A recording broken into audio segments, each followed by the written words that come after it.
বিয়ার শুরুর থেকে গায়ে হলুদ, বেঈমানের অনুসরণ। 70,000 টাকার গেট, বেঈমানের অনুসরণ। বিয়ার গাড়িটা ফুল দিয়ে সাজানো, বেঈমানের অনুসরণ। সবগুলো পুরুষ মহিলাকে একই হাইসে 12 জন 14 জন করে বেড়াবেড়ি বয়াই দিল, এটা বেঈমানের অনুসরণ। একই প্যান্ডেলের ভিতরে নারী পুরুষ সবাই মিল্লা যে যেদিক দিয়ে পারলো খানা খাইলো, এটা বেঈমানের অনুসরণ। মেয়েটাকে সাজাইতে গিয়ে বরের পক্ষের না হয়তো 50টা ছেলে বারবার ভিতরে দুইটা ভিডিও করছে, ছবি উঠাইছে, এটা বেঈমানের অনুসরণ। মেয়েটাকে যখন ছেলেটার হাতে তুলে দেয়, জামাইয়ের হাতে, চারিদিকের কমপক্ষে 10 ঘরের ভাবি চাচিরা আইসা ছেলেটার হাতে তুলে দিছে, এটা সম্পূর্ণভাবে হারাম, নাজায়েজ। এই মহিলারা তো তার জন্য পর্দা করা ফরজ, তাহলে এটা বেঈমানের অনুসরণ।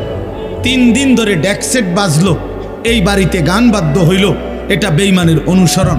মালিকের এতগুলো নাফরমানি করে এই নাফরমান অভিভাবক এবার একজন হুজুর রে বলতেছে, হুজুর দোয়া কইরা দেন, খাস কইরা আল্লাহ যেন বরকত দেয়।